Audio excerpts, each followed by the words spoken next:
Assalamualaikum warahmatullahi wabarakatuh. Alhamdulillah wassalatu wassalamu ala Rasulillah wa ala alihi wa ashabihi wa mawalah. Marhaban ya Ramadan, marhaban ya syahrus siyam. Akhwati fillah rahimakumullah. Rasulullah sallallahu alaihi wasallam bersabda, "Innallaha yarfa'u bihadzal Qur'ani aqwaman wa yadda'u bihi akharin." Sesungguhnya Allah akan angkat dengan Al-Quran suatu kaum dan merendahkan dengannya kaum yang lain. Ternyata semua sesuatu yang memiliki kemuliaan dan keutamaan dari yang lainnya itu ternyata adalah sesuatu yang selalu memiliki kaitan dan senantiasa digandengkan dengan Al-Quran. Umat Islam menjadi umat yang mulia di muka bumi ini ketika umat Islam memegang teguh Al-Quran. Muhammad Rasulullah Shallallahu Alaihi Wasallam menjadi manusia yang mulia karena beliau datang ke muka bumi ini dengan membawa Al-Quran. Bahasa Arab menjadi bahasa yang mulia, yang istimewa karena bahasa Arab adalah bahasanya Al-Quran. Ramadan, bulan yang dijadikan bulan yang mulia oleh Allah Subhanahu wa taala. Karena di bulan Ramadan ini merupakan bulan diturunkannya Al-Quran. Begitu mulianya Ramadan sampai Allah sematkan satu malam di malam-malam Ramadan, yaitu Allah sebutkan sebagai malam yang lebih baik dari 1000 bulan. Lalu bagaimana sejarah ibadah puasa Ramadan ini turun kepada kaum muslimin? Akhwati fillah rahimakumullah, fase Rasulullah ketika dakwah di Mekah itu belum ada perintah Allah mengenai kewajiban berpuasa Ramadan. Rasulullah Shallallahu Alaihi Wasallam memerintahkan kepada para sahabat untuk melakukan puasa, tapi bukan puasa Ramadan, melainkan adalah puasa Asyura. Kemudian ketika Rasulullah dan para sahabat hijrah ke Madinah dan menetap di sana, Rasulullah Shallallahu Alaihi Wasallam melihat orang-orang Yahudi sedang melakukan puasa. Kemudian Rasul pun bertanya, "Puasa apakah yang kalian lakukan?" Yahudi pun menjawab, "Ini adalah puasa Asyura, yang mana kami melaksanakannya dalam rangka memperingati hari ditenggelamkannya Fir'aun dan kemenangan Musa alaihissalam."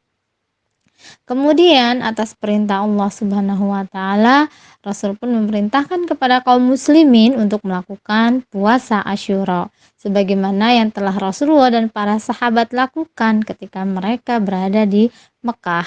Kemudian Rasulullah bersabda kepada para sahabat, "Kalian lebih berhak bangga terhadap Musa daripada mereka," yaitu orang-orang Yahudi. "Karena itu berpuasalah." Hadis riwayat Bukhari. Puasa Asyura adalah puasa yang dilakukan tanggal 10 Muharram.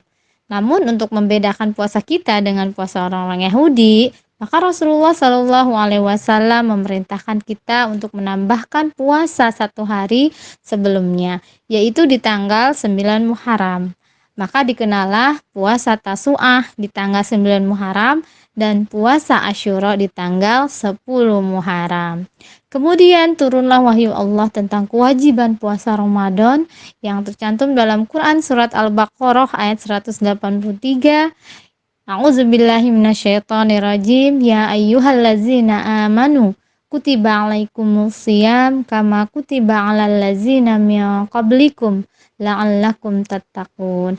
Hai orang-orang yang beriman, diwajibkan atas kalian berpuasa sebagaimana diwajibkan kepada orang-orang sebelum kalian agar kalian bertakwa. Maka semenjak diturunkan ayat ini maka genaplah kewajiban puasa Ramadan kepada kaum muslimin. Perintah kewajiban puasa Ramadan ini turun pada tanggal 10 Sya'ban tahun kedua Hijriah. Artinya sebulan sebelum pelaksanaan ibadah puasa itu dilakukan, Jadi ada waktu 20 hari untuk kaum muslimin mempersiapkan diri menghadapi Ramadan pertama mereka. Dan Ramadan pertama ini banyak peristiwa besar yang terjadi. Salah satunya adalah wahuwa ma'rakatul Badar al-Kubro. Ya, perang Badar Kubro. Ibnu Katsir rahimahullah berkata, wa fi Sya'bana furidos saumi Ramadana wa furidat li ajlihi zakatu fitri kubailahu biyaumin. Bahwa puasa Ramadan itu disyariatkan di bulan Sya'ban dan pada saat yang sama sepaket perintah puasa beriringan dengan perintah menunaikan zakat fitrah. Tentu saja kondisi kaum muslimin ketika itu, meskipun ibadah puasanya di awal penuh perjuangan karena mengharuskan mereka berjalan 150 km lebih untuk keluar dari kota Madinah dan melakukan jihad pertama mereka di medan perang, namun semua itu mereka jalankan dengan ketaatan penuh hanya untuk Allah dan Rasul-Nya, yang pada akhirnya Allah membalas semua itu dengan kemenangan yang agung, dengan kemenangan yang besar. Maka berbahagialah mereka dengan kemenangan ini.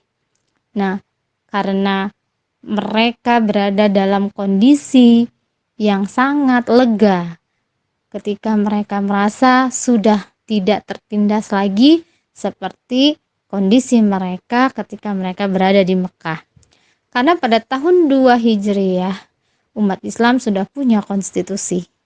Umat Islam sudah punya tanah sendiri, punya negara sendiri, punya khalifah di mana mereka bisa terlindungi jiwa, harta, dan kehormatan mereka di bawah naungan negara Islam Madinah. Akhwati fillah yang dirahmati Allah, apa hikmah yang kita petik dari turunnya syariat ibadah puasa ini di tahun kedua Hijriyah? Artinya, ibadah puasa ini bukan sekedar ritual ibadah tahunan tanpa makna. Perintah puasa adalah kewajiban dari Allah Subhanahu wa Ta'ala. Dan yang harus kita ingat, setiap kewajiban yang diperintahkan Allah pasti mampu dilakukan oleh hambanya. Karena Allah berfirman, la yukallifullaha nafsan illa wus'aha. Allah tidak akan membebani hambanya melainkan sesuai kemampuannya. Maka yang diperlukan dalam melaksanakan kewajiban-kewajiban yang telah dibebankan Allah kepada kita adalah kemauan.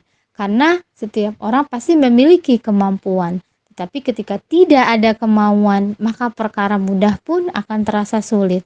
Perkara yang ringan akan terasa berat. Dan itulah yang terjadi pada kaum muslimin hari ini. Banyak sekali kewajiban agama yang ringan. Contoh saja zakat hanya 2,5%, sholat 5 waktu yang hanya dikerjakan beberapa menit, itu pun sulit sekali untuk dilakukan. Apalagi perkara-perkara yang berat daripada perkara tersebut. Nah, puasa ini sesungguhnya menempa kita untuk memiliki kemauan untuk taat kepada Allah Subhanahu wa Ta'ala. Pada bulan puasa kita dilatih untuk meninggalkan bukan saja yang haram, tapi juga yang halal, seperti makan minum di siang hari, berhubungan suami istri, dan seterusnya. Ternyata ketika kita lakukan dengan kemauan untuk taat kepada Allah, kita mampu melakukannya. Kita bisa meninggalkan jangankan yang haram, yang halal pun kita mampu. Jadi intinya adalah kemauan untuk taat. Sebagaimana yang ditunjukkan oleh Rasulullah dan para sahabat ketika mereka menjalankan kewajiban ibadah puasanya sekaligus kewajiban jihadnya. Mereka tidak ada rasa keberatan di dalam hati, yang mereka lakukan adalah taat dan ketaatan. Semoga kita mendapatkan ibadah puasa terbaik kita tahun ini, meskipun kita masih berada dalam situasi wabah yang belum reda. Semoga Allah mengangkat segera wabah ini dari muka bumi, dan kita mampu memetik hikmah terbesar dari puasa kita, yaitu hadirnya takwa dalam diri kita. yaitu kemauan untuk taat sepenuhnya kepada Allah Subhanahu wa taala. Wallahu a'lam bisawab. Assalamualaikum warahmatullahi wabarakatuh.